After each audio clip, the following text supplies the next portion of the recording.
24 февралга карата күндүн маанилүү жаңылыктары саламатсыздарбы? Муфтият маркумдун сөөгүн жайга коюу жөнүндө фатва чыгарды. Кыргызстандын мусулмандарынын дин башкармалыгы маркумдун сөөгүн жайга коюу салттарын жана каадаларын тартипке келтирүү жөнүндө фатва чыгарды. Ага ылайык маркумдун үйүнүн алгачкы 3 күн ичинде мал союлуп, келгендерге тамак аш берүү тыюу салынат. Маркумга атап үчтүк, бейшембилик, жетилик, 20-лыгы, 40-тыгы, 52-лиги, жылдыгы сыяктуу аталыштар менен мал союулар, тамак аш берүү болбойт. Кандайдыр бир кезде менин кичинекей бөлүкчөлөргө айрып, жыртыш таратып берүү, бел боо, ак кийди, көк кийди деген кийиттерди берүү ысырапкорчулукка жол берүү болот жана ага тыюу салынат. Мүрзөнүн үстүнө мрамор таштардан, граниттен, темирден жана ушул материалдарды айкалыштыруу менен жасалган монументтарды, статуяларды, эстеликтерди жана мүрзө плиталарын тургузууга жана орнотууга тыюу салынат. Фатваны аткаруу бардык Кыргызстан мусулмандары үчүн шариаттык милдет болуп эсептелет. Бул фатваны соц тармак колдонуучуларынын кээ бири колдосо, кээ бири каршы чыгып сынга алууда.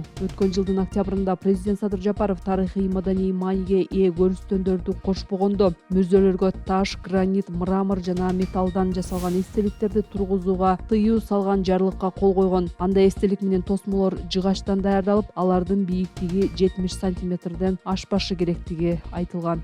Өлкөгө мыйзамсыз кирген унааларды легалдаштыруунун болжолдуу баасы 100 000 сом болот. Бул тууралуу транспорт каражаттарынын жана айдоочулар курамдык каттоо агенттигинин башчысынын орун басары Бакытбек Ширалиев Биринчи радионун эфиринде билдирди. Анын айтымында оң рулдуу жана чет өлкөлүк номурлуу унааларды легалдаштыруунун баасы бардыгы үчүн бирдей болот. Ошол эле маалда бул сумма 102 000 сомго чейин өсүшү мүмкүн. Анткени унаа ээлери мамлекеттик номур жана каттоо тууралуу күбөлүк үчүн кошумча акча төлөшү керек болот. Ширалиев өлкөгө 2024 жылдын 31 декабрына чейин кирген автоунаалар гана легалдаштырыла турганын белгиледи. Ширалиев автоунааларды легалдаштырууну транспорт каражаттарын жана айдоочулук курамдык каттоо агенттиги жүргүзө турганын кошумчалады. Январда президент Садыр Жапаров оң ролдуу жана чет өлкөлүк номурлуу унааларды легалдаштырууга уруксат берген жарлыкка кол койгон. Ага ылайык автоунааларды легалдаштыруу 3 баскычта жүрөт. Алгач документтери бар унаалар, андан соң документсиз унаалар мыйзамдаштырылып, акырында документтери жок,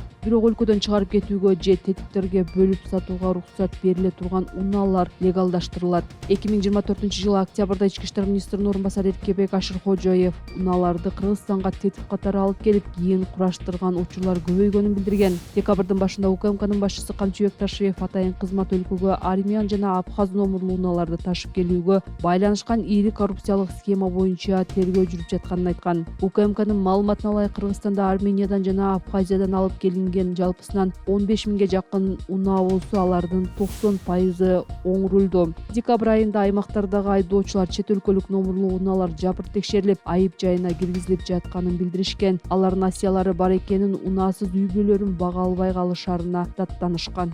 Жапаров Барселона комплексиндеги батирлерди сатуудан түшкөн каражат соц объектилерди курууга кетет. Президент Садыр Жапаров 22 февралда кабар агенттигине маек куруп, клуб менен Темиров Лайфтын Бишкектеги Барса футбол академиясы жөнүндөгү иликтөөсү боюнча комментарий берди. Журналисттердин материалында Кыргызстандагы Барса академияларын куруу жана жабуу долбоорун ишке ашырып жаткан компаниялардын түз же кыйыр түрдө УКМК башчысы Камчыбек Ташиевке байланышы бар экени жөнүндө айтылат. Журналисттердин маалыматына ылайык, Борбор Азияда Барса академияларын куруу франшизасына ээлик кылган Жал Групп Азия компаниясы Бишкектеги академиянын жана Барселона аттуу элиталык турак жай комплексинин курулушуна деп президенттин иш башкармалыгынан 17 гектар жер тилкесин ижарага алган. Ал жердин базар баасы 64,3 миллион долларга бааланат. Президент маегинде долбоор өзүн 20-30 жылда актай турганын, андан кимдир бирөө кыйраткан деле пайда көрбөстүгүн билдирди. Мейли ким болбосун курулушка катышканы жакшы. Бул жер комплекстүү болуп курулуп жатат. Футбол академиясы, бала бакча, окуу жайлары, 2 стадион жана башка инфраструктуралар бар. Ошонун ичинде турак жай дагы бар. Турак жайдан түшкөн пайда менен жогоруда мен атаган социалдык объектилер салынат. Франшизанын акчасы төлөнөт, деди ал. Жапаров ошондой эле журналисттердин өзүн курулушка катышууга чакырды. 3-4 блок берели курсун, сөз берем, бирок бир кирпич коеруна көзүм жетпейт. Сөз жүзүндө коммунизмди куруп коюшат, иш жүзүндө колдорунан эч нерсе келбейт. Мындай сынчыларды дагы 40-30 жылда элдин баары билип бүттү. Ит үрө берет, кербен жүрө берет деп алдыга карай кете берели, деди президент. Барселона турак жай комплексинин курулушу 2027 жылдын августунда аяктайт деп пландалууда. Ал жалпы аянты 180 000 чарчы метрди түзгөн батирлер менен коммерциялык объектилерден туруп, чарчы метринин баасы $2000 башталат. Журналисттер курулуш компанияларынын буларды сатуудан түшкөн кирешеси $360 миллион кем болбой турганын эсептеп чыгышкан.